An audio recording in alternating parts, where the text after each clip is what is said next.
مبارز مو من تخواست کوم چې هغه مېلمنو ته ستړي مشي مو او خپل تاثرات مو سره شریکوي چې شریک اعوذ بالله من الشیطان الرجیم بسم الله الرحمن الرحیم. پروفیسر ډاکټر شهاب عزیز ارمان صاحب، زمونږ د تسنیم ماما د غېږې یار آفتاب بدر صاحب او ګران په عمر زمونږ نه کشر دی، پوهه یې ډېره ده، عباس خلیل صاحب، دا زمونږ مېلمانه دي. زه ورته په دې جونګړه کې، په دې څڅېدلې جونګړه کې په خیرالی وم او د مېلماندارۍ ته وایم چې د خوشحالۍ نه زه احساس نشم کولی چې ستاسو شکریه څنګه ادا کړم او زه څومره نن خوشحاله یم. دا یو تنده موږ ته محسوسېدله مخکې نه چې یاره دوست محمد خان کامل یو داسې کس و چې هغه تاریخ لیکلی نو مدلل یې لیکلی دی. بیا همیش خلیل صاحب و، قلندر مومند صاحب و، هغه یا موږ ونه لوستل هغه رنګې، یا کیدای شي موږ ته به پته هم هغه ټیم کې د ادب په حوالې سره نه وه. خو بیا موږ ته د حنیف خلیل صاحب هغه یو کتابونه مخې له راغله، کتابونه چې مخې له راغله موږ مطالعه شروع کړه، نو هغه ما ته دا پته ولګېدله چې الحمدلله د پښتو ژبه لا بې پلار او بې موره نه ده. داسې کسان شته دی چې هغه دا ژوندۍ ساتلی شي او په وخت کې د چا کېږي. نو هغه ما یو دوه درې کسان داسې وو چې هغوی مطالعه په دې پښتو ژبې دپاره وم کړله او هضم یې هم کړه، چې هغه یو حنیف خلیل صاحب دی په هغې کې، یو مشتاق مجروح صاحب الله دې وبخي، او یو په دې وخت کې موږ سره دا دوه ژوندي دي چې یو حنیف خلیل صاحب او یو فیض الوهاب فیض صاحب دی. له هضم مطلب دا نه دی چې ګینې هغې دا مطالعه وکړه او هضم یې کړه او چا سره شریکه نه کړله. دا مطالعه هغوی داسې هضم کړله چې په پوره اخلاص سره خپلو پوښتنو ته وړاندې کړله، خو په چا باندې اثبات نه کړله. دا د دوی کمال دی. دا دوه خو الحمدلله د موږ سره ژوندي دي او زموږ د امید دی چې دا به د پښتو دپاره بلها کار نور هم وکړي. نو زه د خبرو ته زما داسې تجربه هم نشته دی، خو شکریه یې ادا کوم چې تاسو ټولو نه شکریه ده او د خپل د مومند ادبي ټولنې طرف نه هم شکریه ادا کوم چې تاسو دلته راغلی او موږ ته هم دا د عزت وکړو چې راغلی او زموږ سره مېلمانه شو. ډېره مننه. چې کله به اسلامي علماو یو بل منه نو دوه القابات به یې ورکول، یو یې ورته صاحب الرأي ویله،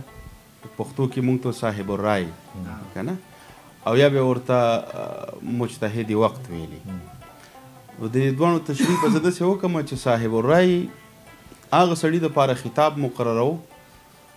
چې کوم به کله هغوی په ټولنه کې ومنه چې او د خبره هم پوره د وزن ده او خبره په دلیل سل په سله برابره ده. نو او هغه به د دغه محفلونو د ناستې قابل هم و، نور هم څه د هغې هغه داسې څه قواعد او ضوابط و چې په هغې ټولو به پوره شو. نو هغه ته به یې صاحب الرأي ویله. کله چې به بیا یو نوې فقهي مسله راله، نوې فقهي مسله دا د فقهاو اصطلاحات دي که نه، نو کله چې به نوې فقهي مسله راله نو دغه نوې فقهي مسلو دپاره چې به کوم مجلس لګېده نو د دې صاحب الرأي کسانو مجلس په لګېده، یا به دوی سره په د خطونو په ذریعه دوی سره دغه په باره کې مشوره کېده. نو زه دا یم چې ښاغلی ډاکټر صاحب په دې وخت کې زموږ د خپل فن بلکې د پښتو خاص کر د پښتو د تاریخ او د هغې د شعر او د ادب او د تنقید او دغسې د نور مختلفو اړخونو صاحب الرأي سړی دی. او دا زموږ دپاره ډېره د فخر خبره ده چې موږ پښتانه داسې خلک هم پیدا کړل چې اوس یو وخت داسې و چې موږ خپل تاریخ هم نشو محفوظ کولی بلکې نه هم دی محفوظ کړی. او دویمه خبره دا ده چې صاحب الاجتهاد به هغه سړي ته ویل چې کله د مختلفو دلایلو د هغې د لیدلو او د هغې د لوستلو نه پس ده به یو خپله رای قایمه کړه، یو خپله رای، او د هغه خپلې رای دپاره به شرعي دلایل هم را پیدا کړی شو، او بیا د دغه شرعي دلایلو په رڼا کې بیا خپل مخالف سره هغه دلایل پیش کولی هم شو. بلکې دلیل پیش کول یعنی د فن مناظره دا یو بیل فن دی، دا د علمیت نه مطلب ورخوا فن دی. کله کله یو سړی ډېر ښه عالم خو ښه ویونکی نه وي، ښه مناظر نه وي، نو چې کله به هغه خپل دلایل چې کوم دی د مخالف په مخ کې کېښودی هم شو، په هغې به جګړه هم کولی شوه او د هغې نه به خپله مدعا هم ثابتولی شوه او د خپلې مدعا دپاره به مختلف دلایل هم راوړلی شو او هغه رای به د ټولو خلکو نه جدا هم وه، نو ده ته به صاحب الاجتهاد ویلي. نو زه دا یم چې ښاغلی ډاکټر صاحب په دې وخت کې صاحب الاجتهاد هم دی، ځکه چې موږ ډېر دغه د داسې ګورو ډېرو لوستنې د ده لیکنې د ده داسې لولو چې مخکې موږ هغسې نه لوستي نو هغه د دې خبرې دلیل دی چې دا سړی د خپل فن مجتهد دی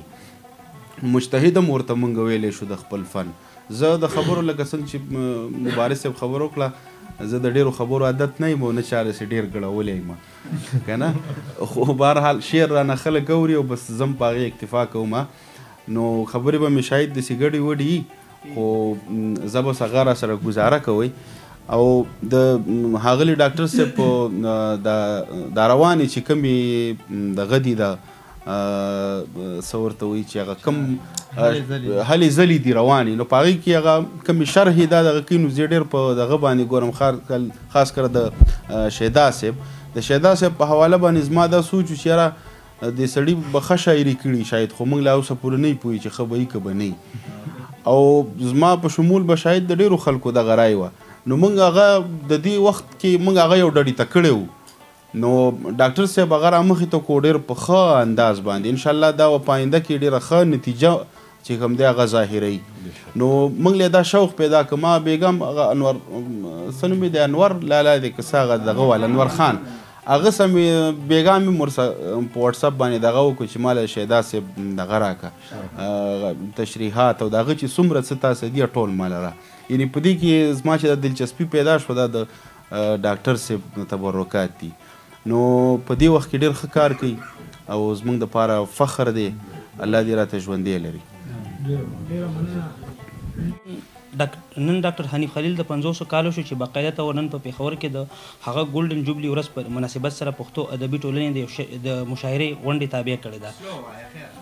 ښه زما لږ پروسیسر دغه تیز دی ما پروسیسر لږ تیز دی که نه نو نن تابع خو مومند ادبي ټولنې کړې ده خو دا تاثرات زما د درې میاشتني مخکې دي چې دغه غونډه کې نه شرکت زما د ناروغتیا لوی سبب جوړ دی چې زه به شرکت ونه کړی شم خو بیا هم زه د ډاکټر حنیف خلیل صاحب په حق له خپل تاثرات تاسو سره د فیسبوک د پاڼې نه شریکوم شاید چې زما لیک د ډاکټر حنیف خلیل حق ادا نه کړي خو بیا هم هغه خپل تر اوسه دغه لیک ستاسو په وړاندې دی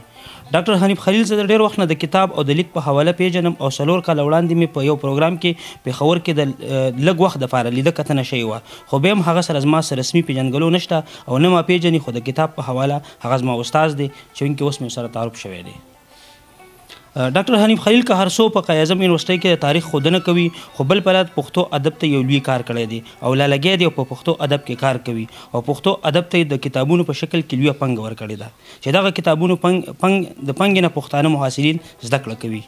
ډاکټر حنیف خلیل که هر څو عالم فاضل سړی دی خو لیک انداز او شرح یې خوږه اسانه او علمي لهجه لرونکې ده چې یو عام کس پرې هم زر پوهېدی شي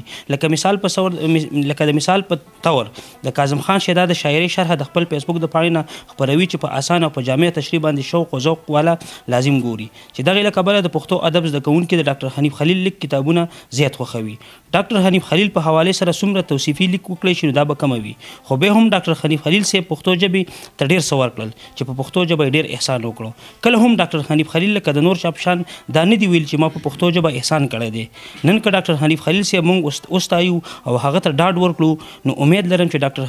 ډاکټر حنیف خلیل صاحب بلا نور هم توان شي پښتو ادب ته به کار وکړي ډاکټر حنیف خلیل صاحب په یو وخت کې د تاریخ استاد عالم فاضل محقق مترجم شارح او د پښتو ادب یو ځانګړی نوم دی چې را روان وخت به ډاکټر حنیف خلیل په زرینو خطابونو ونازوي زه خپلې خبرې د ریاست تسنیم په دې شعر راغونډوم چې زیان مو لیدو خو بیا مو هم دا عاشقي کوله خلکو پیسې ګټلې منګه شاعري کوله زه یو ځل بیا معذرت سره چې